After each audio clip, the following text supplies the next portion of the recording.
दोस्तों आज की क्लास के अंदर हम लोग स्टार्ट कर रहे हैं कि एक ऐसा टॉपिक जो कि अधिकतर आपको बैंकिंग से रिलेटेड ट्रांजैक्शन बैंकिंग से रिलेटेड चीज़ें सिखाता है।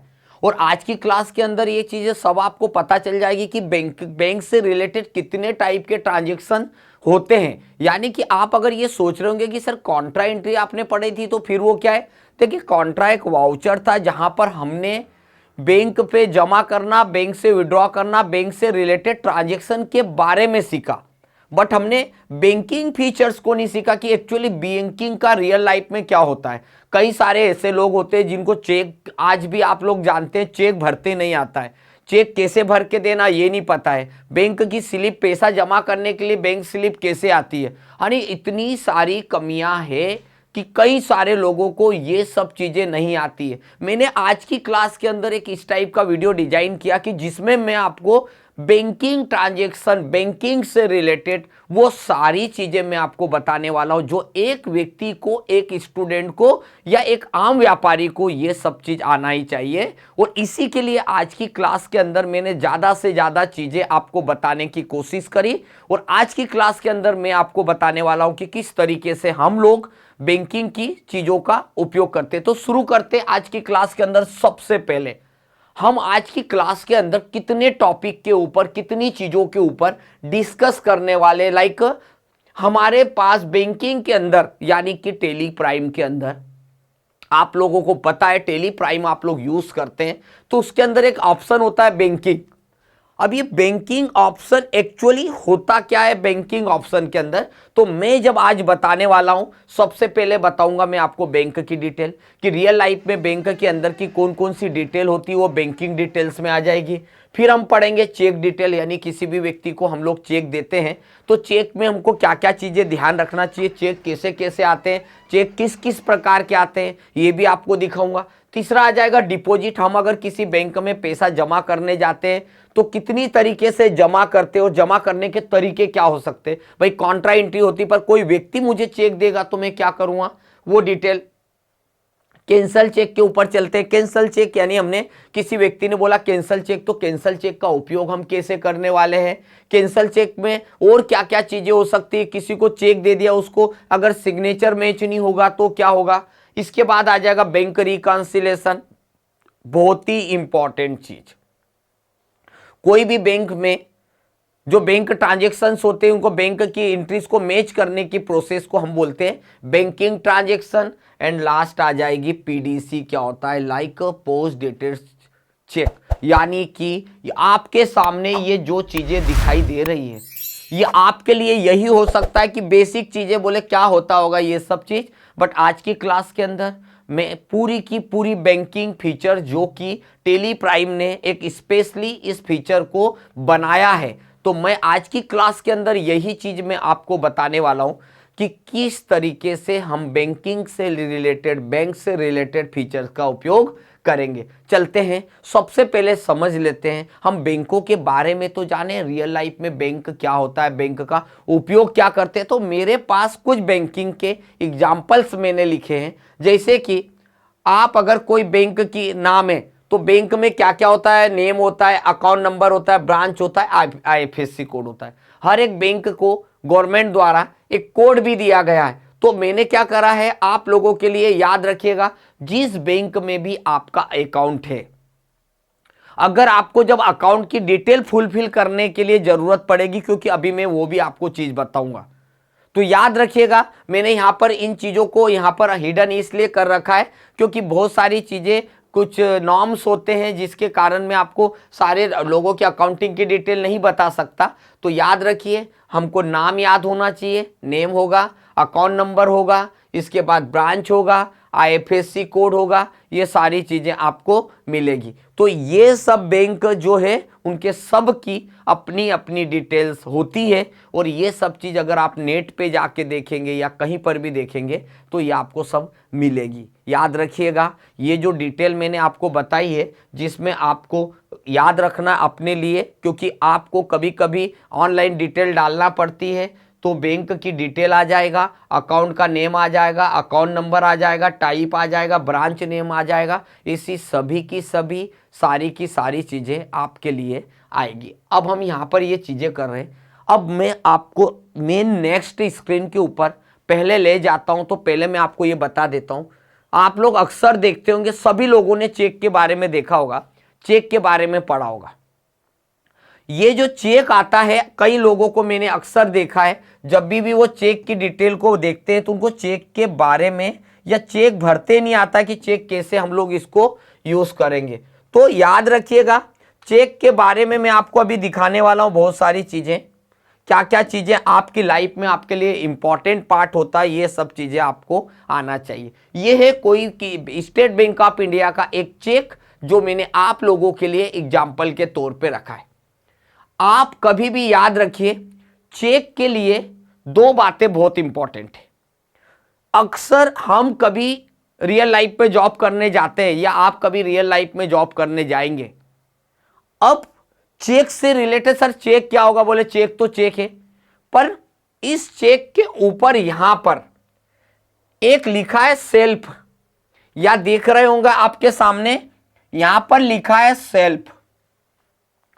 हम किसी भी व्यक्ति को जब चेक देते हैं तो दो बातें होती है, एक सेल्फ का चेक देते हैं और दूसरा चेक देते हैं, उसको हम बोलते हैं अकाउंट पेई चेक। चेक यही होता है, सिर्फ बदलता है तो नाम बदलता है, उसका काम बदल जाता है। याद रखिए, ये एक व्यक्ति को मैंने मान लीजिए 10,000 रुपए का चेक दे रहा हूं, दूसरा यहां पर डेट डाली जाती है, वो डेट जिस तारीख को आपके अकाउंट में पैसा अवेलेबल होगा वो डेट डाल दी आपने। मान लीजिए आप किसी पार्टी को चेक 15 दिसंबर का दे रहे हैं तो 15/12/2024 ऐसी डेट डाल देंगे। ये मत करिएगा, ऐसी काटा पीटी नहीं होना चाहिए। आप सोचो कि मैं इसको यहां पर करके कुछ लगा दूं, ये अगर आप गलती करेंगे आपका चेक बाउंस हो जाएगा, चेक का बैंक आपका चेक को मना कर देगी। याद रखिएगा, कोई भी चीज अगर आप लिख रहे हैं एकदम नीट एंड क्लीन तरीके से लिखो ताकि कोई प्रॉब्लम नहीं आए।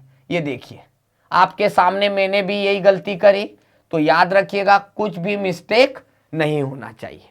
दूसरी बात, यहां पर कभी भी आप पैसा लिखो तो लिखने के बाद एक काम करिए, ये तो मैंने ऐसा लिख दिया, लिखने के बाद आप ऐसी लाइन जरूर डालो, यानी कि यहां मुझे 10,000 डालना है तो मैं 10,000 डालूं, उसके साथ में इतनी बड़ी लाइन खींच के ऐसा जरूर लिख दे। कई बार क्या होता है, देखिए वैसे तो कभी नहीं होता और होना हो तो बहुत बड़ी प्रॉब्लम हो सकती है।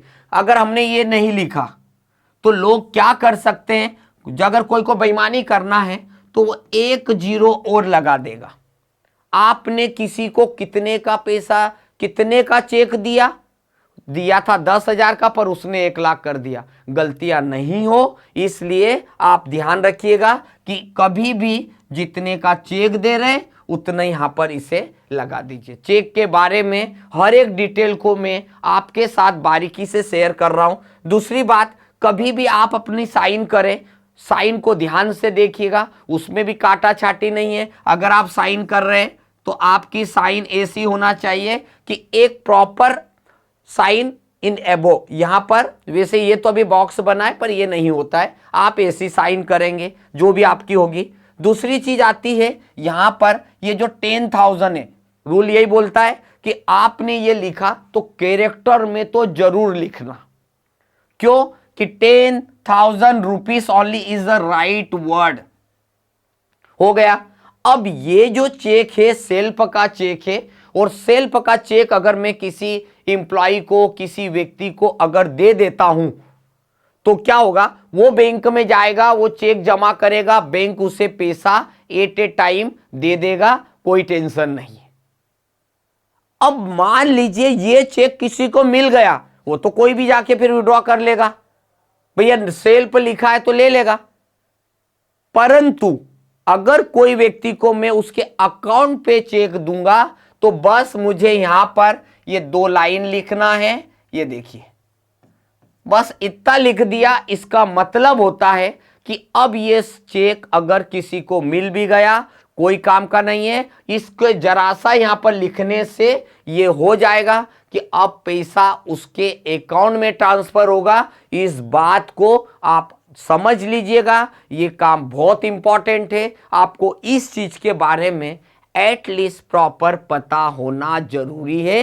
तो ये हमारा एक अकाउंट से रिलेटेड चीजें है। और याद रखिएगा, जब भी आप चेक दें उसकी डिटेल जरूर अपने पास नोट करके रख लें, तो आपको कभी भी किसी भी प्रकार का प्रॉब्लम नहीं आएगा। ये चेक डिटेल हो गई। और इतना जान लीजिए, ये कॉन्ट्रा में अगर कैश डिपॉजिट करेंगे, अगर अमाउंट डिपॉजिट इनटू बैंक, तो पहले बैंक का नाम आएगा, क्रेडिट केस आएगा। और अगर मैं मान लीजिए चेक से डिपॉजिट कर रहा हूं, यानी cheque received from Ravi auto parts, यानी एक व्यक्ति ने अगर मुझे चेक दिया तो मैं अपनी बैंक के नाम को डेबिट करूंगा, और जिस व्यक्ति ने मुझे चेक दिया उसके नाम को क्रेडिट करूंगा। याद रखिएगा, मैं अगर डिपॉजिट कर रहा हूं तो ये एंट्री कॉन्ट्रा में आएगी।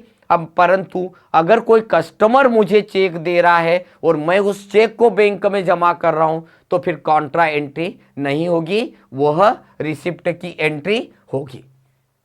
अब कभी कभी ऐसा हुआ, किसी व्यक्ति ने बोला सर मुझे कैंसल चेक दे देना।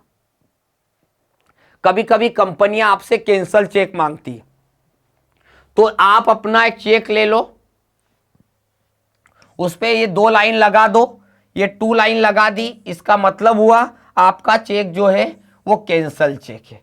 कैंसल चेक इसलिए कई बार लेते हैं कि उसमें आपकी बैंक की डिटेल पूरी मिल जाती, आपका IFSC की कोड और बैंक का कोड पूरा की पूरा मिल जाता है, तो ये डिटेल पूरी मिल जाती है। अगर कोई बोले कैंसल चेक क्या है, तो इस तरीके से कैंसल्ड लिखने के बाद दिया जाता है, उसे हम लोग कैंसल चेक भी बोलते हैं। तो एक बात आता है। दूसरा आता है बैंक रिकॉन्सिलेशन। क्या होता है, हमें बैंक टाइम बाय टाइम ऐसा बैंक का स्टेटमेंट भेजती है। हमारे अगर मेरे पास करंट अकाउंट है तो बैंक मुझे मंथली एक स्टेटमेंट भेजती है, जिसके अंदर मेरे बैंक की डिटेल, किससे चेक आया, किसको किसको चेक दिया, उनकी पूरी डिटेल आती है। किस तारीख को आया, किस पार्टी से आया, उसका रेफरेंस नंबर क्या था, चेक नंबर, या फिर फोन पे गूगल पे करे तो वो डिटेल, ये चेक की डिटेल, डिपॉजिट है, उस समय मेरे बैंक अकाउंट में कितना पैसा था, यानी इसे हम लोग बोलते हैं बैंक का स्टेटमेंट। अभी मैंने जब आपको दिखाया कि चेक कैसे कैसे दिखता है, तो देखिए सेल्फ का जो चेक होता है वो इस तरीके का आएगा, जिसमें सिर्फ मैंने अभी आपको डिटेल समझाई। और जब अकाउंट पे ही चेक होता है तो उसमें ऐसा अकाउंट पे ही का एक लिख दीजिए पेन से, बस आपने एक 2 लाइन भी लिख दी, तो ये मान के चलिए अब उसके जैसे यहाँ लिखा है सोनी पटेल, तो उसके अकाउंट में ही पैसा जाएगा।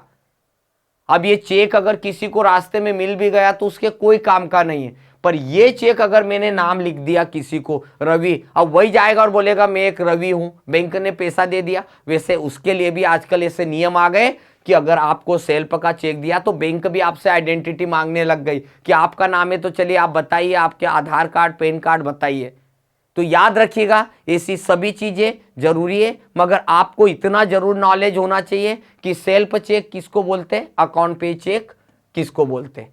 तो इस तरीके से अभी मैं आपको जो एंट्रियां बताऊंगा वो हमारी एक इंपॉर्टेंट एंट्रीज है, जिसमें मैं आपको किसी को गाड़ी बेचूंगा और उसकी एंट्री के बारे में यहाँ पर मैं समझाने वाला हूँ। और ये जो एंट्रियां करेंगे उनके बारे में आपको ये सारा बैंकिंग फीचर में मिलेगा।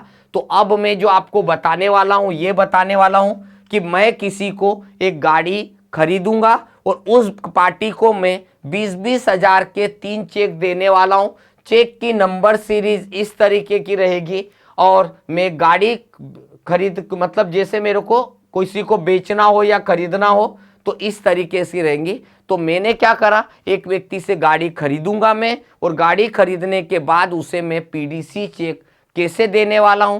तो याद रखिएगा, आज की क्लास के अंदर मैं आपको बैंकिंग फीचर का एक लाइव प्रैक्टिकल दिखाने वाला हूं कि किस तरीके से हम किसी बैंक के अंदर यानी बैंकिंग की एंट्रियां किसी कंपनी के अंदर हम कैसे करेंगे, और उसके बारे में अगर आप पूरा सीखना चाहते हैं तो अब इस वीडियो को आप कंटिन्यू देखिए। प्रैक्टिकली देख लिया तो ये मान के चलिए आपको रियल लाइफ की थ्योरेटिकल भी समझ में आ जाएगी। और आज हम लोग इसको दिखाने वाले हैं कि आप अगर एक बैंकिंग फीचर का उपयोग करेंगे तो उसकी बारीकियों को वन बाय वन सिस्टेमेटिक समझाते ले चलूंगा मैं आपको। एक कंपनी बनाने से लेकर उसके अंदर बैंक से रिलेटेड जितनी भी एंट्रियां आपको यूज आती है, जितनी भी एंट्रियां रियल लाइफ में उपयोग आती है, वो सभी चीजें मैं बताने वाला हूं। आज के बाद कोई ये नहीं बोल सकता कि टेली के अंदर का आपको बैंकिंग फीचर नहीं आता। मैं टेली के अंदर की बैंकिंग फीचर को प्रॉपर एक एक चीज बताने वाला हूं। शुरू करते हैं सबसे पहले क्रिएट कंपनी। ध्यान से देखिएगा कंपनी में क्या करने वाले हैं। तो सबसे पहले एक यहां पर थोड़ा सा मैं आपको क्लियर कर देता हूं।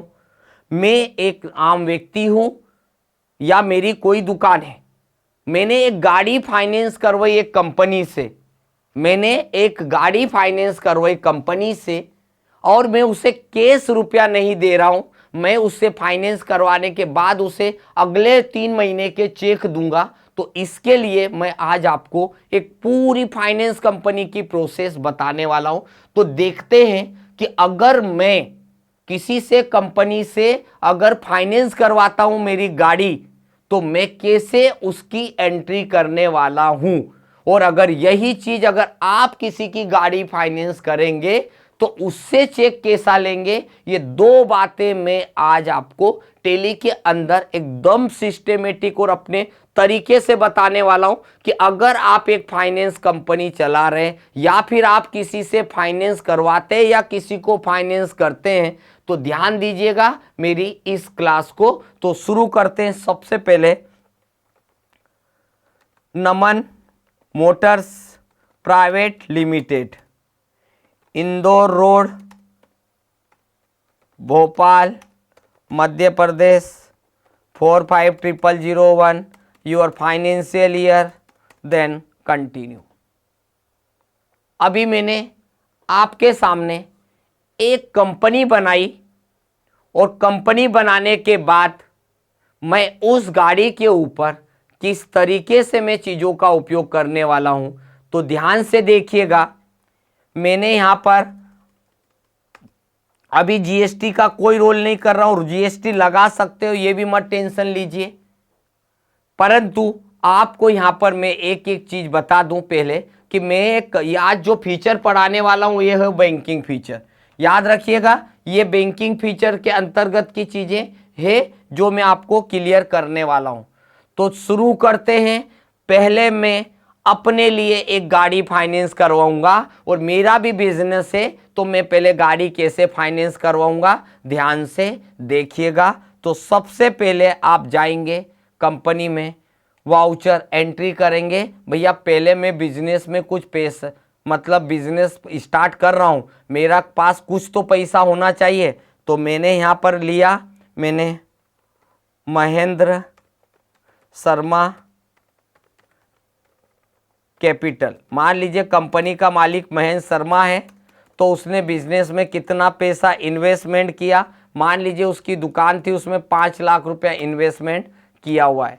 तो डेबिट आ गया महेंद्र कैपिटल और क्रेडिट, और डेबिट आ गया कैश। तो debit cash account, credit capital, मैंने यहाँ पर ये दे दिया। आज एक नई चीज़ बता दी कि जब भी आपका मालिक के नाम से अगर कैपिटल अकाउंट डालना है, वैसे तो कैपिटल लिखने से मालिक का ही हो जाता है, फिर भी अगर किसी कंपनी में आपको मालिक का नाम मेंशन करना है तो आप इस तरीके से ले सकते हो।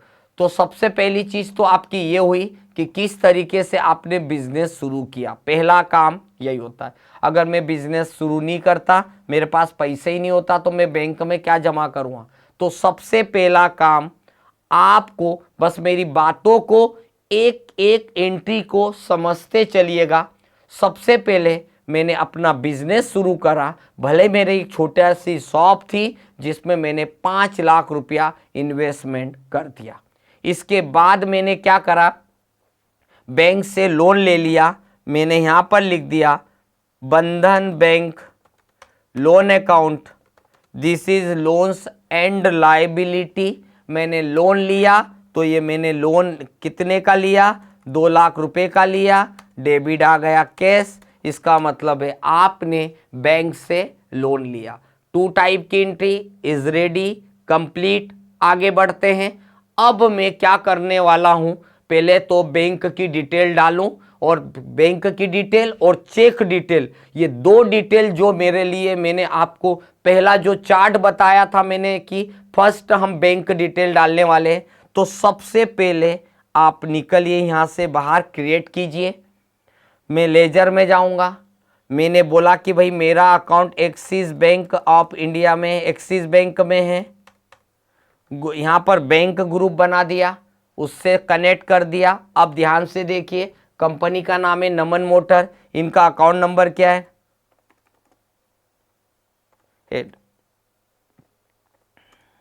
इतना डाला। आईएफएससी कोड डाल दिया आपने, फिर यहां पर स्विफ्ट कोड डाल दिया।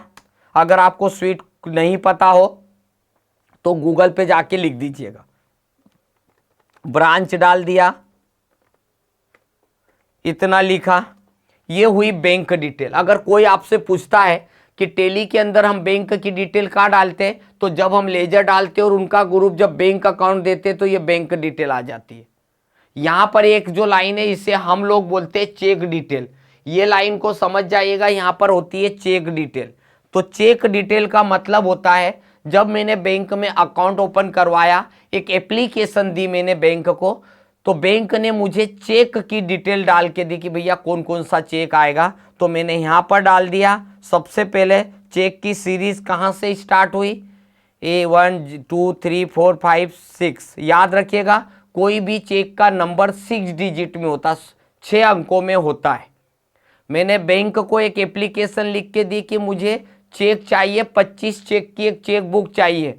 उन्होंने मुझे इश्यू कर दी, जो कि 1 नंबर से शुरू हुई और 25 पे ख़त्म हुई। तो 1 2 3 4 25 पे ख़त्म हुई।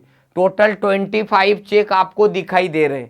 Then go name of cheque book, cheque के बुक के ऊपर क्या लिखा है, तो चेक बुक के ऊपर नमन मोटर्स प्राइवेट लिमिटेड ये लिखा हुआ है। बस इतना करके आप बाहर आ जाइए।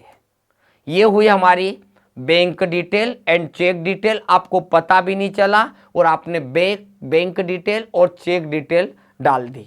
अब हम बैंक में पैसा कुछ जमा करेंगे तभी हम किसी को चेक दे पाएंगे। तो अब हम यहाँ पर जा रहे हैं अकाउंटिंग वाउचर में। अकाउंटिंग वाउचर में जाने के बाद आपको सबसे पहले बैंक में कुछ पैसा डिपॉजिट करना है। तो हमने कॉन्ट्रा एंट्री ली, हम यहाँ से गए कैश गए। हमारे पास आज की तारीख में 7 लाख रुपया है, जिसमें से मैंने 1 लाख रुपया मैंने उस बैंक में जमा करा जिसमें मैं आज अकाउंट ओपन करके आया। और अकाउंट मैंने एक्सिस बैंक के अंदर आपके सामने लिखा है, ये देखिए जमा करा।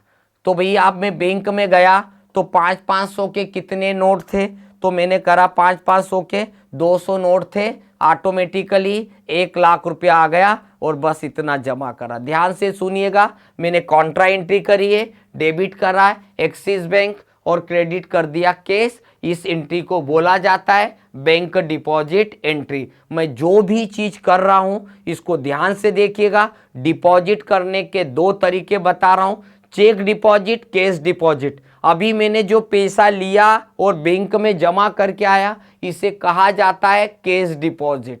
अब दूसरा होता है चेक डिपॉजिट। मान लीजिए आपका कोई कस्टमर है, उसने आपको एक चेक दिया, तो मैं क्या करूँगा, रिसिप्ट में जाऊँगा। रिसिप्ट में जाने के बाद मैं यहाँ पर क्या करने वाला हूँ, उस कस्टमर का नाम है मानसी ऑटो पार्ट्स खरगोन, ये लिख दिया। ये मेरा कौन है, डेटर से। ये मुझसे माल खरीदता है टाइम बाय टाइम, पर आज इसने क्या करा, मेरे को एडवांस चेक दे दिया। बोले सर ये 80,000 का चेक रखिए। मैंने 80,000 का चेक लिया। कौन सी बैंक में जमा करना है, उस बैंक का नाम आ गया, मैंने यहाँ पर लिख दिया। मैं उनका चेक आया, एक्सिस बैंक में जमा करा, यहाँ पर आएगा उनका चेक नंबर जो भी होगा वो डाल दिया। किस बैंक का चेक दिया उसने, उन्होंने दिया मुझे, उन्होंने बोला ये यूको बैंक का चेक है। मतलब यहां पर सोचने वाली बात समझना क्या है, सामने वाला व्यक्ति मुझे चेक दे रहा है, वो जिस बैंक का चेक दे रहा है वो यूको बैंक है, पर मेरा जो खाता है वो मेरा कौन सी बैंक में अकाउंट है, मेरा एक्सिस बैंक में। तो याद रखिएगा, मैं उसकी बैंक का अकाउंट नंबर नहीं डालूंगा, मैं अपनी बैंक की अकाउंट डिटेल डालूंगा। बट भविष्य में कुछ मिसअंडरस्टैंडिंग नहीं हो, इसलिए ध्यान रखिएगा। सामने वाला व्यक्ति किस तारीख का चेक दे रहा है वो भी बहुत मायने रखता है। मतलब आज उसने चेक दिया, मान लीजिए 1 अप्रैल है, पर वो व्यक्ति चेक के ऊपर 1 मई डाल के दे रहा, तो वो आपको ध्यान रखना बहुत ही जरूरी है, बहुत ही इंपॉर्टेंट है। ये बातें आपको रियल लाइफ में, मेरे वीडियो को बाद में आप चला के देखिएगा, जब आपको रियल लाइफ में इस तरीके की उपयोग होगा। मैंने अभी आपको पता नहीं है, पर मैंने 4 चीजें बताई। सबसे पहले मैंने बताई बैंक डिटेल कैसे डालते हैं, सेकंड नंबर पे मैंने बताई चेक डिटेल कैसे डालेंगे, थर्ड डिटेल के अंदर बताई बैंक में डिपॉजिट कैसे करेंगे, और फिर फोर्थ नंबर की डिटेल बताई कि कस्टमर ने आपको चेक दिया और आपने बैंक में कैसे जमा किया। ये 4 चीजें अगर आपने समझी तो बहुत कुछ चीजें तो आप सीख चुके हो। और जो मैंने अभी एक्टिविटीज करी, अगर आप देखना चाहते हैं तो जाइए बैंकिंग के अंदर। जब बैंक के अंदर जाएंगे तो यहाँ पर चेक रजिस्टर मिलेगा और आप खुद देखेंगे आपका अकाउंट बैंक एक्सिस बैंक में है, तो यहाँ पर पूरी की पूरी चीजें आपको दिखाई देगी। एंटर किया, ये देखिए आपके पास पूरे के पूरे 25 चेक्स अवेलेबल है। अभी तक एक भी चेक आपने किसी को नहीं दिया। एक्सिस बैंक है जिसका चेक की सीरीज 001 से 25 चेक है, और आज तक अभी तक आपने किसी को भी चेक अवेलेबल नहीं दिया। अगर आपका मूड है कि चेक आप रेंज देखना है, चेक की रेंज भी देख सकते हो। यहाँ पर और भी चीज ये हो सकती है कि अगर आपका 2 अलग अलग बैंकों में भी आपका अकाउंट है, उनकी भी चेक डिटेल है, तो वो भी आप यहाँ पर डाल सकते हैं। ये भी आप ध्यान रखिएगा। ये आ गया, तो ये छोटी छोटी सी जो चीजें हैं वो भी अपन आगे चल के 1 बाय 1 पढ़ने वाले। अब आती है यहाँ पर आपने कितनी बार डिपॉजिट किया, तो डिपॉजिट में जाएंगे। कहाँ से गए हम डिपॉजिट, समझ लीजिएगा। यहाँ पर आप डिपॉजिट पे जाएंगे तो यहाँ पर आपको कंप्यूटर दिखाने वाला है। देखिए बैंक में कितना पैसा है, कितना जमा किया, ये देखिए। और कैश डिपॉजिट में जाएंगे, 1 लाख, और चेक डिपॉजिट किया तो 80,000। एक ही जगह पर बैठ के सभी फैसिलिटी टेली ने दे दी। टेली सॉफ्टवेयर की सबसे बड़ी विशेषता यही है कि इसे कोई भी व्यक्ति आसानी से सीख सकता है। इसके लिए ज्यादा कुछ सोचने की जरूरत नहीं, जो रियल लाइफ में एक्टिविटीज होती है उन्होंने अपने इसके अंदर दे दिया। जैसे कि अभी आपके सामने भाई मैंने ये देखा कि ये मानसी ऑटो पार्ट्स का चेक आया 80,000 का। अब मेरा मूड हुआ कि भैया केस कितना आया, जरा केस देखो, यहाँ केस आ जाएगा। अब ये चेक बन जाएगा, आपको कुछ करने की जरूरत नहीं है। याद रखिएगा, बहुत छोटी छोटी चीजें हैं पर काम की बहुत है। अभी हमने आपको यहाँ तक बता दिया। अब शुरू होने वाला है बहुत इंपॉर्टेंट चीज है, और जिसे हम बोलते हैं, अब ये पोस्ट डेटेड वाला क्या, अभी तक एक भी चेक न तो मेरे पास आया न मैंने किसी को दिया।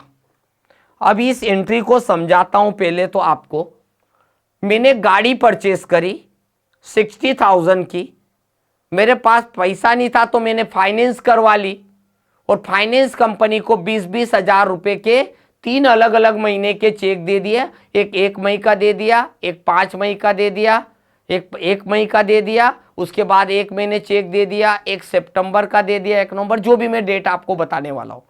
तो सबसे पहले तो मैं गाड़ी परचेस करता हूं, लाइक ये कर दिया। अब वो गाड़ी मैंने मेरे लिए खरीद ली, ये मान लो कि कंपनी के लिए खरीद ली, मैंने इसे मान लिया आज की तारीख में मेरे लिए करंट असेट। चलो आ गया कोई बीच में तो बेच भी दूंगा। अभी मैंने गया तो मैंने एक कंपनी से मैंने गाड़ी खरीदी। कंपनी का नाम था अर्पण मोटर्स लिमिटेड। ये है हमारा सन्ड्री क्रेडिटर्स जिससे मैं गाड़ी खरीदने वाला हूं। बस इतना करके आ गए, परचेज बटन दबाया और परचेज भी कर ली। ध्यान से देखिएगा, सब छोटी छोटी सी चीजें हैं और वही चीज कर रहे जो आपको रियल लाइफ में उपयोग में आती है। मतलब मैंने क्या करा, एक अर्पण मोटर्स नाम की एक कंपनी है, उससे मैंने एक एक्टिवा 5G गाड़ी परचेस करी। ग्रुप भी डाल दिया मैंने यहां पर एक्टिवा, उसके अंदर मैंने कैटेगरी डाल दी, यहां पर डाल दिया होंडा, और यहां पर डाल दिया मैंने पीसेस। इन्वेंट्री तो वैसी बनेगी जैसे आप लोग रोज करके आ रहे। अब इतना करने के बाद क्या होगा, मैंने एक गाड़ी खरीदी, कितने में खरीदी, तो मैंने 60,000 में परचेस की। क्योंकि मैंने पहले ही बोला जीएसटी लगा सकते, पर मैं जीएसटी बता नहीं रहा हूं, तो आपका क्या है, ये क्वेश्चन और बड़ा हो जाता है। तो मैंने 60,000 में एक गाड़ी परचेस करी। अभी मेरे पास पैसा नहीं था, मैंने फाइनेंस करवा लिया। अब फाइनेंस कंपनी ने बोला सर एक काम करिए, मुझे 20-20 हजार रुपए के 3 महीने के चेक दे दीजिए। अब क्या करेंगे, मैं कंपनी को, जिस कंपनी से फाइनेंस करवाने वाला हूं, उसे 3 चेक देने वाला हूं। तो चेक दूंगा तो कैसे दूंगा, ध्यान से देखिएगा। ऐसे चेक जो अगली तारीख के लिए दिए जाते हैं, याद रखिएगा। गाड़ी आज परचेस करी अप्रैल में, पर मैंने चेक अगले 3 महीने के अलग अलग दे दिए। तो जब अगले महीने के चेक दिए जाते हैं तो ऐसे चेक को बोला जाता है पीडीसी चेक, या जिसको बोला जाता है पोस्ट डेटेड चेक, यानी अगली नेक्स्ट डेट के चेक। तो मैंने यहां पर क्या करा, अब ध्यान से देखिएगा। पीडीसी का चेक देने के लिए एक बार नहीं 3 बार में आपको याद हो जाएगा। पहले पेमेंट बटन दबाइए, दबा दिया, फिर यहां पर आपको दिखाई देगा इतना, ये बटन दबाने के बाद यहां पर दिखाई देगा पोस्ट डेटेड। ध्यान से देखिए, यहां पर लिखा है पोस्ट डेटेड। अब जैसे ही मैंने पोस्ट डेटेड पे क्लिक किया तो मेरे सामने यहां पर पोस्ट डेटेड लिखा हुआ आ गया। अब मैंने गाड़ी परचेस करी तो क्या करने वाला हूं, अर्पण मोटर्स को चेक दूंगा। पर कुछ चीजें जो सोचने वाली है, मैं गाड़ी मैंने 1 अप्रैल को परचेस करी, चेक अगले महीने का दूंगा, तो चेक दूंगा 1 मई का। तो यहां पर डेट बटन दबाइए, मैंने पहला चेक 1 मई का दे रहा हूं, 1 मई।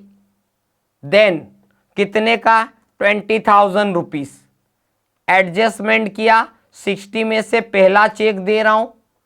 कौन सी बैंक का दे रहा हूं मैं चेक, एक्सिस बैंक का दे रहा हूं।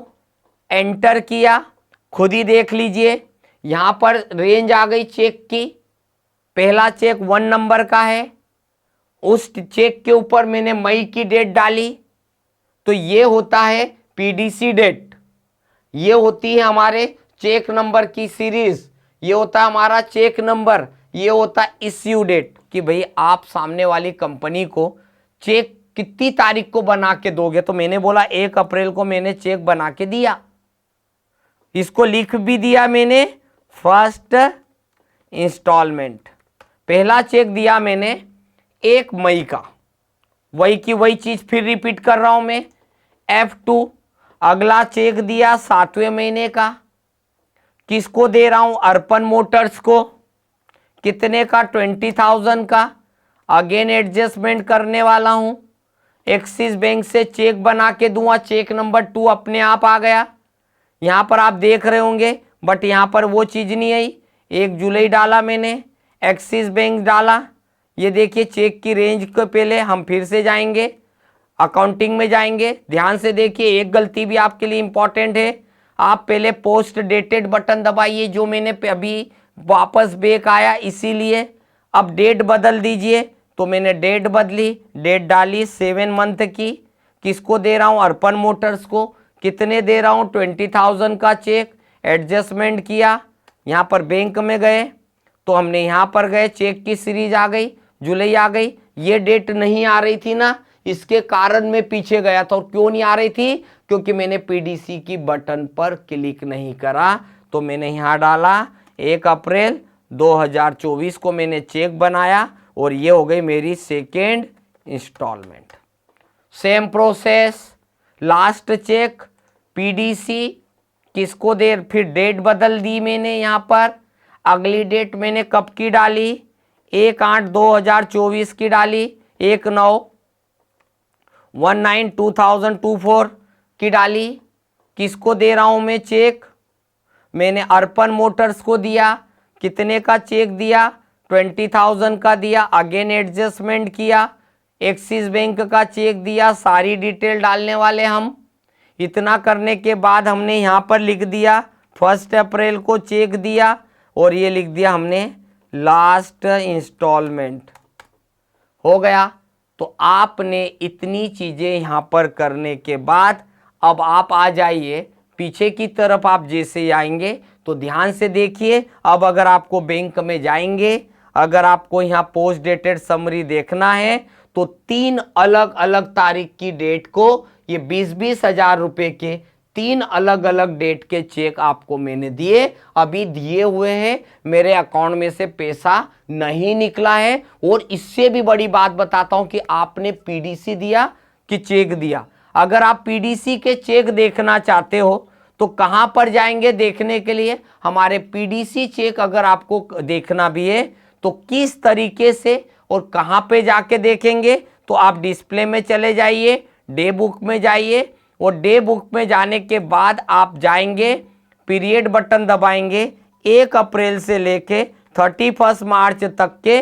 तो ये देखिए मैंने अर्पण मोटर्स को ये चेक इश्यू किया, अर्पण मोटर्स को ये मैंने चेक दिए हुए। तो जो भी चेक दिए हुए वो मेरे यहाँ पर दिखाई देंगे, और ये चेक दिए अभी मेरे बैंक के अकाउंट से पैसा नहीं निकला है। याद रखिएगा, ऐसे चेक जो दिए गए आज है मगर डेट अगली डाली है, तो ऐसे चेक को बोला जाता है पीडीसी चेक। अब ये मेरे चेक तो गए। अब जब यहाँ बैंकिंग में जाऊंगा आपको यहाँ पर पूरी की पूरी पोस्ट डेटेड समरी दिखाएगा। अब बताता हूं कि ये पीडीसी चेक अगर मेरे पास एक मैसेज आया कि इस तारीख को मेरे अकाउंट में से एक चेक का पैसा पूरा की पूरा निकल गया, तो क्या करने वाले हम यहाँ पर, पहला चेक का मेरे पास एक मैसेज आया, और मैसेज में क्या लिखा ध्यान से देखिए कि पहला चेक आया और मेरे अकाउंट में मेरे पास मोबाइल पे मैसेज आ गया कि ये वाला चेक नंबर का चेक का पैसा मेरे अकाउंट में से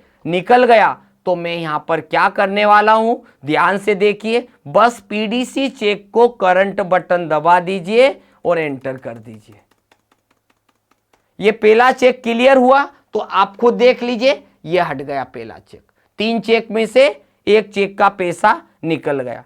फिर एंटर किया मैंने इस करंट, देखो पीडीसी को मैं सिर्फ करंट बटन दबाऊंगा, एंटर करते जाऊंगा, तो ऑटोमेटिकली मेरा जो चेक दिया था वो चेक का पैसा मेरे अकाउंट में से कम होने जाएगा। एक एक करके सभी मैंने तीनों चेक को रेगुलर कर दिया। रेगुलर का मतलब हुआ कि जो चेक मैंने दिए थे अपनी कंपनी को जिससे मैंने गाड़ी फाइनेंस करवाई थी, उसका पैसा मेरे अकाउंट में से ऑलरेडी निकल चुका है, ऑलरेडी जा चुका है। तो इस तरीके से ये पोस्ट डेटेड से रिलेटेड भी मेरा कॉन्सेप्ट जो मैंने बताया था, वो 3 चेक दिए थे। याद रखिए वो 3 चेक का पैसा मेरे अकाउंट में से चला गया, एक तारीख भी आ गई, ये हो गई। पर आप एक चीज ध्यान से देखिएगा, हर चेक के सामने एक लाइन लिखी है, वो लिखिए अनकॉन्सिल्ड। अब अनकॉन्सिल्ड क्या है, बैंक और मेरे बीच में जो ट्रांजैक्शन हुए, अब बैंक ने मुझे स्टेटमेंट तो दे दिया, अब उसको समझ लीजिए। थोड़ी सी बीआरएस को मैं कैलकुलेट करके आपको इंपॉर्टेंट पॉइंट बताता हूं। मैंने किसी पार्टी को 1 अप्रैल का चेक दिया, 1 अप्रैल का चेक, 1 अप्रैल को मैंने चेक बना के दिया बैंक, और डेट डाल दी मैंने 10 अप्रैल। अब उस व्यक्ति ने क्या कर दिया, भाई मैंने 10 अप्रैल डाल दी, मतलब मेरे अकाउंट में से 10 अप्रैल को पैसा कम होगा। अब उस व्यक्ति ने 1 महीने अपना चेक अपने घर पे रख के रखा, और वो 1 महीने बाद उसने बैंक में लगाया, और 1 महीने बाद मेरे अकाउंट में से पैसा निकला। पर मैंने एंट्री तो उसी दिन कर दी थी जिस दिन मैंने चेक दिया। जब बैंक का स्टेटमेंट आया तो स्टेटमेंट के अनुसार जो डेट को मेरे अकाउंट में से पैसा निकला, उसके लिए मुझे बैंक रिकंसिलिएशन करना पड़ेगा।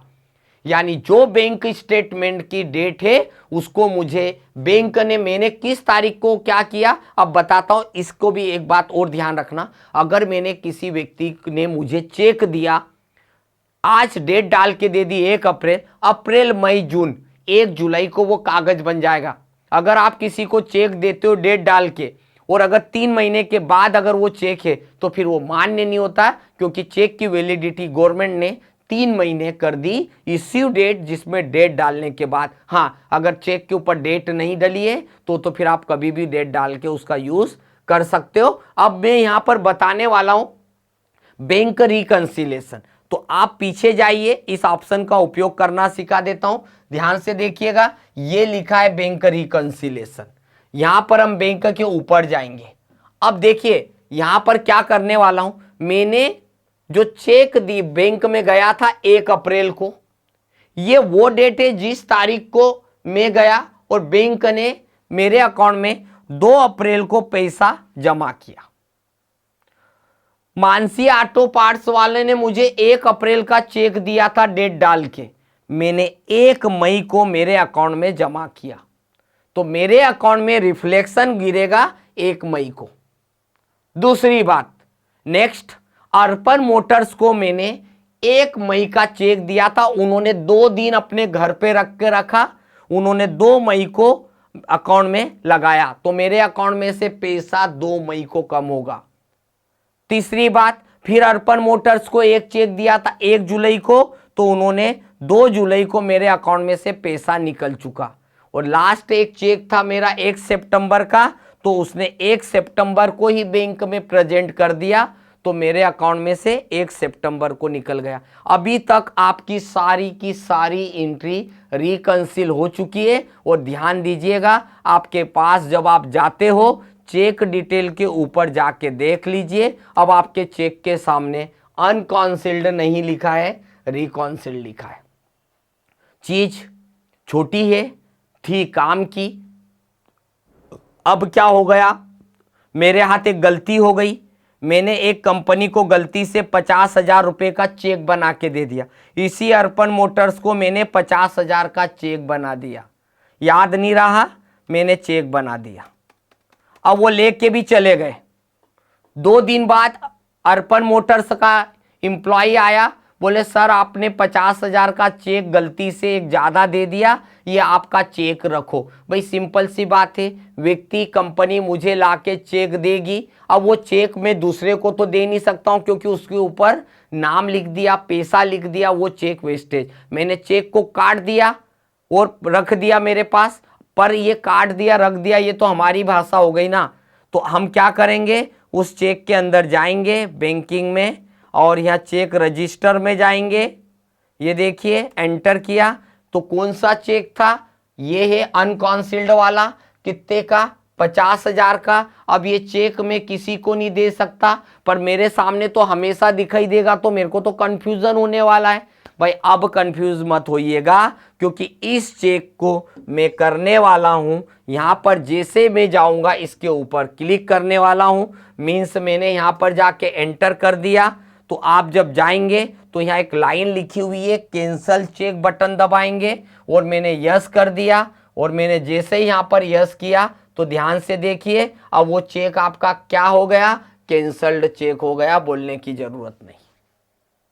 यानी कि जो चेक दिया गया था वो चेक अब कैंसल चेक की श्रेणी में आ चुका है। ये बात आपको समझना बहुत जरूरी है कि जब भी कोई चेक दिए गया और अगर मान लीजिए वो चेक वेस्ट हो गया तो उस चेक को बोला जाता है कैंसल चेक। कैसे आपको यूज करना था वो मैंने आपको बताया कि कैंसल चेक क्या होगा। अब आपको जितनी भी जानकारी चेक से रिलेटेड चाहिए आपके सामने, आपके साइड में यहाँ लिखा हुआ है। स्टेटस जानना चाहते हो तो ये पूरी की पूरी आपको स्टेटस बता देगा कि भैया कितने चेक अवेलेबल है, कितने चेक रिकंसिल्ड है, कितने चेक कैंसिल हो गए थे। ये सारी की सारी जानकारी अवेलेबल है। 5 नंबर के चेक से लेके 25 नंबर तक के चेक अवेलेबल है। 1 2 3 नंबर के जो चेक है मैं ऑलरेडी अर्पण मोटर को दे चुका हूं।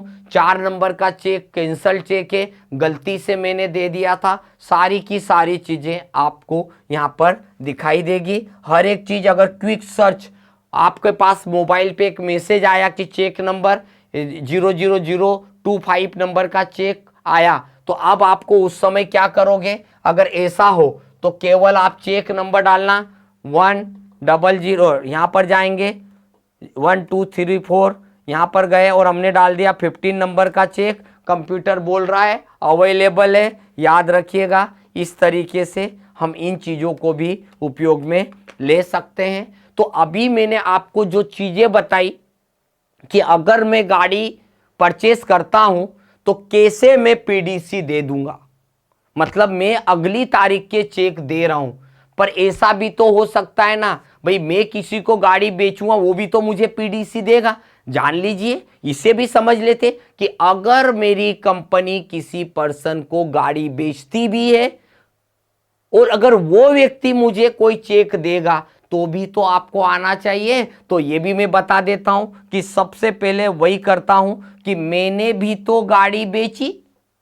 मैंने किसको बेच दिया, कमलेश जैन नाम का एक व्यक्ति है, वो आया मेरे से गाड़ी लेने। जैसे मैंने गाड़ी अभी फाइनेंस करना सिखाया, वैसे ही मैंने भी तो गाड़ी किसी को बेची। ये देखिए, अब मुझे 2 बातें हमेशा ध्यान देना पड़ेगी। 1 सितंबर को मैं गाड़ी बेच रहा हूं, ध्यान दीजिएगा, ये बहुत इंपॉर्टेंट चीज है। 1 सितंबर को मैं गाड़ी बेच रहा हूं और वही गाड़ी एक्टिवा मैंने एक बेची, और मैंने कितने में बेची, मैंने बेची 90,000 रुपये में, या फिर मान लीजिए कि 60,000 की गाड़ी 70,000 रुपये में मैंने बेच दी। गाड़ी बेचने के बाद 1 सितंबर को मैंने गाड़ी बेच दी। अब बेचने के बाद कस्टमर बोलता है सर मेरे को, मैं आपको 35 हजार रुपये का चेक दे देता हूं 2 अलग अलग महीने। तो मैंने कहा कब का, तो बोले सर एक चेक दे देता हूं 1 अक्टूबर का और एक चेक दे देता हूं 1 दिसंबर का। मैंने कहा चलो दे दो। अब मैंने भी तो गाड़ी बेची, अब कंज्यूमर मुझे चेक देगा तो मैं कैसी एंट्री करूंगा, यही मेन पॉइंट है। तो जैसा उसने किया वैसा मैं भी करूंगा। तो अब मैं क्या करने वाला हूं, थोड़ा सा पेमेंट की जगह रिसिप्ट में। तो सबसे पहले रिसिप्ट की बटन दबाना है। रिसिप्ट की बटन दबाने के बाद क्या करेंगे आप, फिर पोस्ट डेटेड बटन दबाना है। पोस्ट डेटेड बटन दबाने के बाद फिर डेट की बटन दबाना है। उस पार्टी ने चेक 1 अक्टूबर का पहला चेक दिया। उस पार्टी का नाम था कमलेश जैन। उसने 35,000 रुपए का मुझे एक पीडीसी दिया। देखो ये लिखा है पोस्ट डेटेड 35,000 का। मैंने एडजस्टमेंट करा उसकी 70,000 की गाड़ी में से। सामने वाले ने जब चेक दिया तो मैंने कहाँ जमा कर दिया, मेरी बैंक में। तो सामने वाले का इंस्टॉलमेंट चेक नंबर आ गया, ये डाल दिया। 1 अक्टूबर का चेक दिया। उसने कौन सी बैंक का चेक दिया, उसने बंधन बैंक का चेक दे दिया। तो मैंने भी यहाँ डाल दिया बंधन बैंक, सिर्फ नॉलेज के लिए डालना है, उसका खाता नहीं डालना है। पर चेक कब दे रहा है वो, 1/9 को दे रहा है, 1 सितंबर को पहला चेक दे रहा, तो फर्स्ट इंस्टॉलमेंट चेक दे दिया।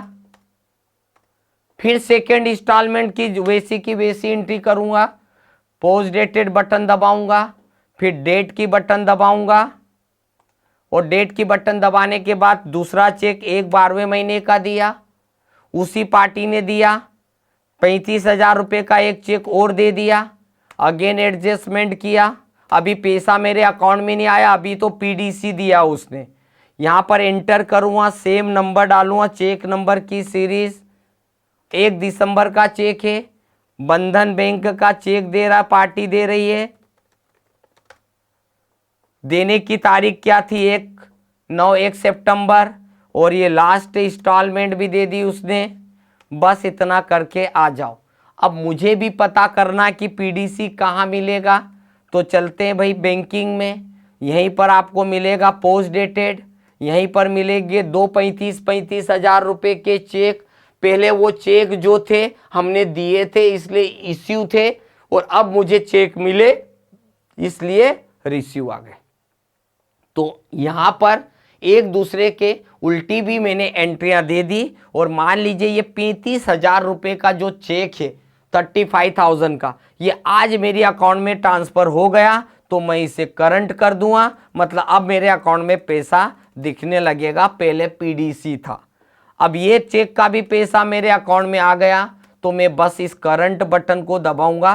पोस्ट डेटेड को मैं करंट करने के बाद मेरे अकाउंट में इस तरीके का पैसा दिखाई देगा। इस तरीके से बैंक का अकाउंट का स्टेटमेंट आ जाएगा। और याद रखिए, आपको बैंक की जितना भी डेटा होता है, जब भी आपको बैंक डिटेल निकालना है या बैंक डिटेल डालना है, तो आप बैंकिंग में जाइए, आपको यहाँ पर मिल जाएगा। या इंडिपेंडेंटली भी अगर आपको अकाउंट बुक्स में जाके लेजर देखना है, तो जिस बैंक की डिटेल देखना उसके अंदर जाइए, बटन दबाइए पीरियड की, 1 अप्रैल से लेके 31 मार्च तक का जितना भी लेन देन था, जितना भी सब कुछ था, ये बैंक का स्टेटमेंट हमारे पास अवेलेबल है। और अगर कोई व्यक्ति बोलता है कि ये चेक मुझे बैंक स्टेटमेंट प्रिंट कर दीजिए, तो बस आपको प्रिंट बटन दबाना है, करंट पे जाना है। सामने वाले ने बोला प्रिंट आउट चाहिए, तो प्रिंट आउट दे दो। अगर सामने वाला पीडीएफ मांगता है, तो आप उसे पीडीएफ भी दे सकते हैं। यानी कि अब हमारे पास ये सब चीज़ें भी अवेलेबल है। इस क्लास के अंदर मैंने बैंकिंग को जितना बेस्ट से बेस्ट बताना था वो मैंने कोशिश करी। हो सकता है आपको कोई डाउट भी हो, तो याद रखिएगा, इस बैंकिंग की एक्सरसाइज भी मैं दूंगा और सारी चीज़ आपसे मैं करवाऊंगा। हर एक चीज़ कोशिश करा ज़्यादा से ज़्यादा चीज़ें आप लोगों को बताया जाए, ज़्यादा से ज़्यादा चीज़ें की जाए। तो आज की क्लास को हम यहीं पे स्टॉप करते, क्योंकि जिस दिन बहुत बड़े टॉपिक होते हैं मैंने उसको पूरा टाइम दिया, जो छोटे टॉपिक होते हैं ऐसी कंडीशन पे मैंने भी आपको 2-2 टॉपिक बताए। तो आज की क्लास को अब हम यहीं स्टॉप करते हैं।